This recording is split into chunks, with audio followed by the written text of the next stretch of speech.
artist. So we got the most featured artist in the world, the legendary Kokane on Conversations with Chad. What's up with you, homie? Man, what's up with it, Chad? Appreciate you having me on the platform. Yes, sir. So let's kick this off by talking about the new album, The Funkin Adventures of Dr. Kokanstine. Right. Um, what was the inspiration behind this project? And when you went in to record this, was it always going to be a 3 disc album? Originally, I wanted to be a double disc, but you know how the universe do, and it's fine three, and it's actually almost 4 albums, 3 more songs in it. It actually be 4 albums, but that was overkill. So I wanted to hit them with a particular project that has 3 albums, but take them more on an adventure or a musical experience. I've been doing a lot of different things throughout the years and adapting to different styles. So with this particular project right here, we wanted to have a big pot of menudo, a big pot of gumbo, with different styles from social conscious messages to reality rap to the, commonly gangster shit, and all that. And we even got classical and rock and roll just as well as soul and blues on this particular project. A lot of the stuff that's on here have live instrumentation. Like 95% of the project have live instruments. And we have everybody from my daughter to Ice Cube to Corrupt to Jay Worthy, you know, doing a song for the first time with my Ruthless alumni partner, Rhythm D. Mo Fock, he's definitely producing on the project. Cuddy Dre, who's also a Buddy Boy in-house producer. And it's an incredible project, man. And, as far as the COVID virus happening, we were going to put it out then, but then we was like, we want to pump our brakes and really give the fans something. So what I've done first is linked in with, of course, Sugar Free and put out the Sugarcane album with him and Ted. And then I said, I'm gonna wait till the right season. And this was, the right season to put it out because, it has songs that are pertaining to what the hell is going on. Brothers out there still killing themselves. The good thing about a footnote in this moment is that Kendrick was able to spawn some things out of that one show, bringing the Crips and Bloods together.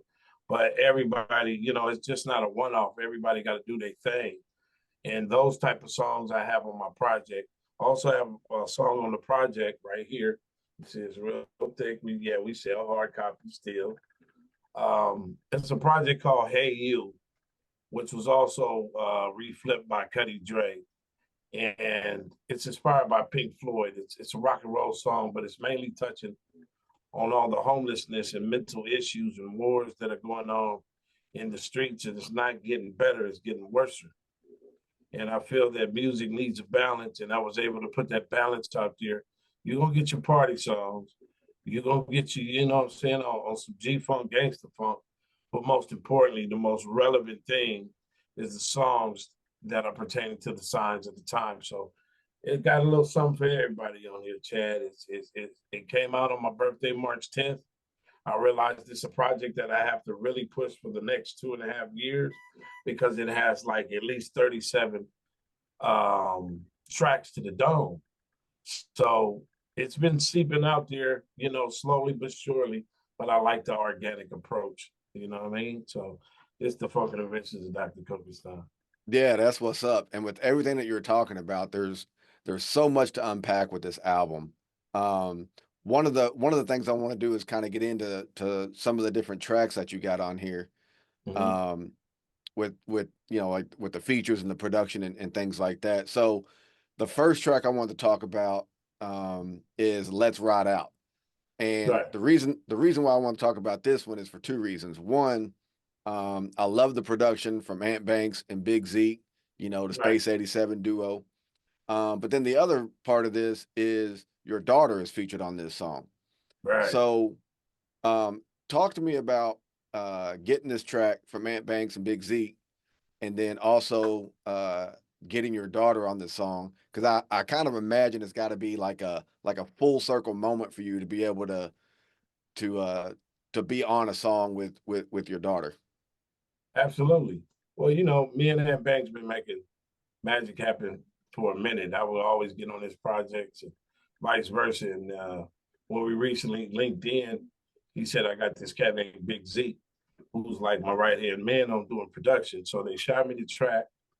And then I happened to get in touch with my guy Steve from Troop, because he's singing the hook. Steve from Troop, shout out to Troop. And it was just one of those, going back to the 90s feel, and I said, this would be cool, super cool to put my daughter on there, because she's really tapped into this generation, but she's more so tapped into our generation. You know what I mean? With live instrumentation, how it was fun to go to a party in the 80s and 90s and really wasn't thinking about getting shot up, that type of shit. So it just fit good. And we also doing a video for that as well, upcoming. And it's just one of those songs that fit good on the project, because you always want to, I got a hardcore Kokane fan base that know, I'm about that gangster funk, but I'm also about the party, just like Parliament and Funkadelic. So when we did the project, I was like, oh yeah, this is a dope addition to the project, Dr. Kokanstine. So, and speaking on Aunt Banks for a second, because like you said, you two have linked up several times, like on the TWDY Shut Up record, Too Short Ice-T Recognized Game, Hoes and Tricks with Goldie and Slink Capone, Black Jesus. Yeah. And then obviously with the recent Another Hoe Bites the Dust with Sugar Free. Elaborate a little bit on working with Aunt Banks and the chemistry that you guys have in the studio. I mean, Aunt Banks is like me, just like Sure, we all about the pump. You know what I mean? As long as you keep it funky, that's our element. Studying some of the greats from Barcades to Ohio players, to Johnny Guitar Watson, to of course Parliament, Funkadelic, Rub City Band. It's like we are the star children of them. And it's like whenever I always get into a lab, when it's right, it's right. And in particular with, Aunt Banks and even Too Short, we just let it vibe, man. If it's not about the vibe, I can't do it. And we all, us three amigos, kind of think alike. You know what I mean? And making records with him in the past was just incredible. Aunt Banks is definitely an icon and a pillar, not just from the West Coast, but in hip hop in general. Because between him and Short and all his other things that he was doing, he's like, that boy got the funk. And now, linking in with Big Zeke at the same time, you know what I mean? That's what it's all about. And I like to be a team player. I like to walk into a studio where everybody is badass at what they do. You see what I'm saying?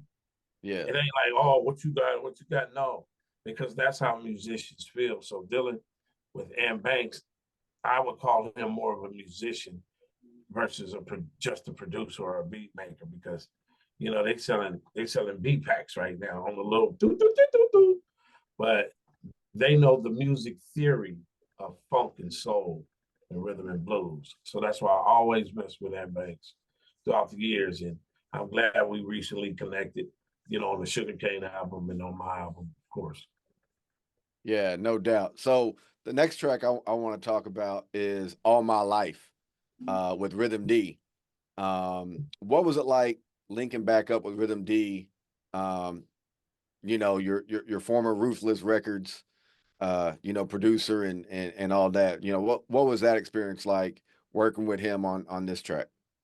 Oh, incredible. Always thought Rhythm D was incredible. Funky producer, you seen the stuff he did on the Easy E stuff. It was just incredible, bro. So we was thinking like, man, we never done a song together, because it was such a short time, with the unfortunate passing of Easy and everybody split apart. I'm pretty sure if Easy was alive, we'd have been cooking.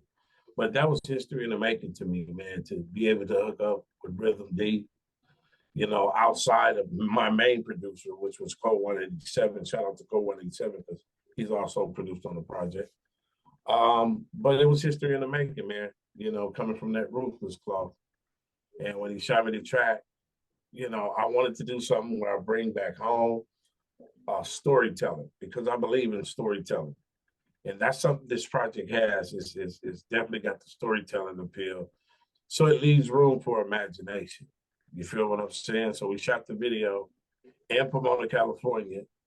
And it's just one of those songs, man, that it's from a storytelling point of view. All my life, I mess with them, the gangsters, players, and hustlers. These were my uncles. These was the people we looked up at the store in the neighborhood, so to speak. It don't mean it had to be right, but it mean at the same time, because of certain things we learned from them, we learn how to survive at the same time. It just wasn't all no negativity. No, we learned how to survive, especially under a system that have us oppressed. You know, not just based on one ethnicity. Oppression is oppression. But through our music, we learn how to survive and learn from the gangsters and learn from the pimps. It wasn't just be like them, you know. So, you know, that type of song all my life it registered over to where we come from, of our age bracket, all the way down to the youngsters that are dealing with certain similar situations. It's like I'm not glorifying. I'm saying this is what it is. You ain't got nothing to prove. You can't reinvent the wheel or be bigger than the program. The thing of it is like I'm telling you this story, but look at me right now. Because all my life I mess with these cats, but I learned from them how to go legal. I learned from them how to uplift myself. I learned from them how to stay out the bars, not in them.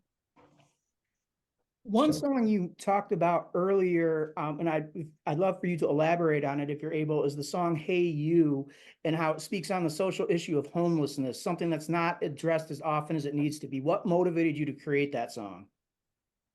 Well, ever since I checked in the game, I've always had that balance. Blame it on my father, you know, Jerry Buddy Long in Motown. You know, he used to work on big records, but he used to initiate a balance. So it comes from that in my DNA and my 23 chromosomes. And I've always felt as a child that some of my experiences I related to your Marvin Gaye's, what's going on, and certain other things, even as a star child. And I've always, when I started my career in the early 80s, taking it serious, I would always have songs like, you know, between good and evil, the good bad theory. You know what I mean?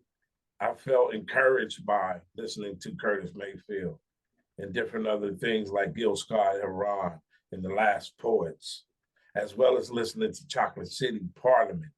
They were talking about things, and if you didn't catch it, you didn't catch it, but they were talking about things that were uplifting to the social status, past the social status. You know, they tapped right into the suppression of the ghettos. And that was a form of survival, because music is the most powerful form of influence.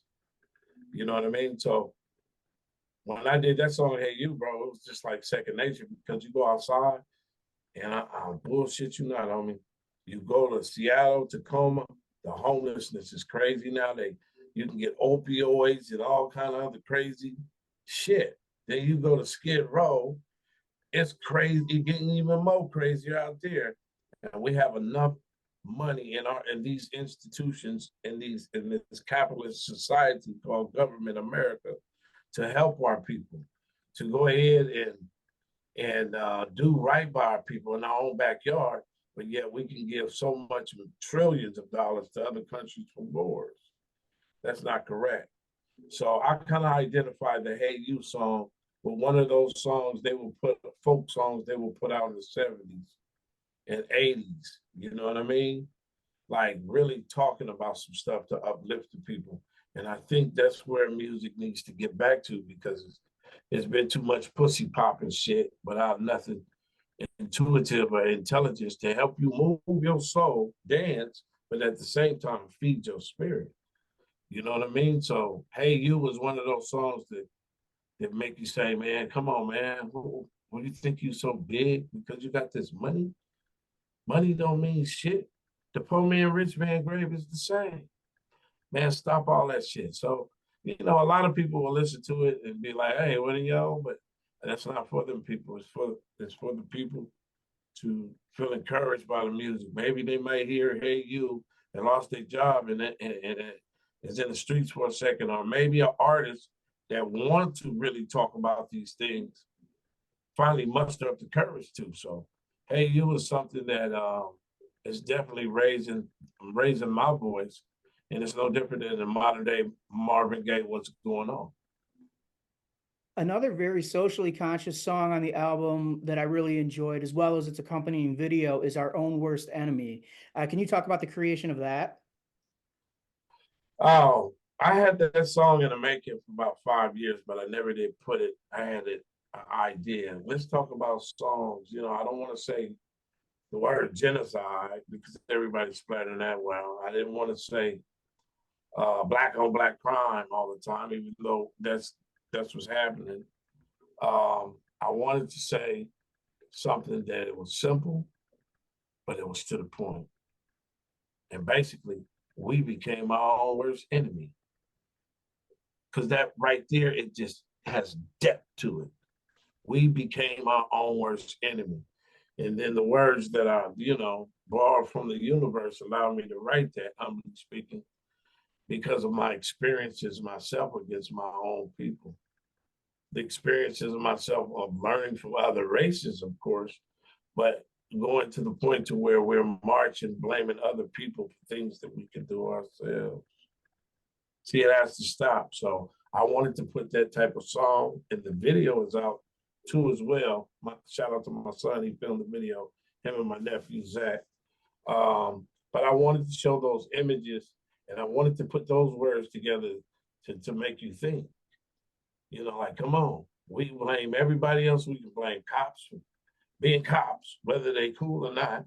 But then the same people that are blaming it, you going around and hurt your brother and you hurting your sister. And that's hypocritical, man. Us as a people, we have to knock down the divisions of being hypocritical and contradicting ourselves. And that's what our own worst enemy. It's no cookie cutter on it. It's like shit. Not saying as a whole, but the influences and the shit that they polarize on media. Nah, man, this type of song need to be said, man, because it hits straight to the jugular vein. Well done, sir. Much appreciated. It reminded me a lot of the Ice Cube song Us, like a modern day version of that. Right. Absolutely. Right. So I want to take it to the East Coast for a second because the record Hush with Kool Rock Ski and the Fat Boys, obviously produced by your homie and my homie, the Chill from Compton's Most Wanted. How did you link up with Kool Rock Ski for this record, and how did everything just kind of come together for that?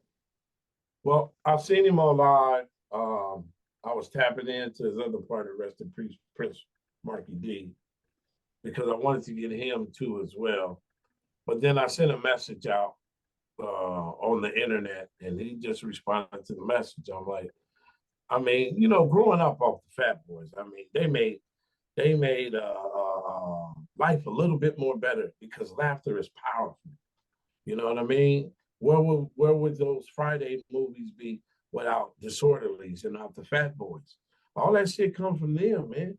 And they had cold ass songs they did with Curtis Blow. So when I was a child, we grew up off that shit. I mean, some banged to that shit. Jailhouse Rock, all that shit. So when I shot him the message, he shot back, and I was very grateful. Like, wow, because I grew up off y'all. I know y'all was on the first Fresh Fest, and it was just like bam, like as a youth. So I shot him the track. Chill gave me a slumper. I told him I wanted to reflip some shit off the Fat Boys, and I shot him the track, and he wrote that shit, and I'm like, God dang. You know what people always like to say? I hate to say to people, you still got it. You still got it. I didn't even want to say that, Chad. I just said, man, it's like, man, it never left you, bro. So I wanted to hook up with him on his soil instead of just filming videos you sent me. So he actually took me, we went to Brooklyn and got a real hip hop education, man. My son filmed a video along with my nephew, Zach.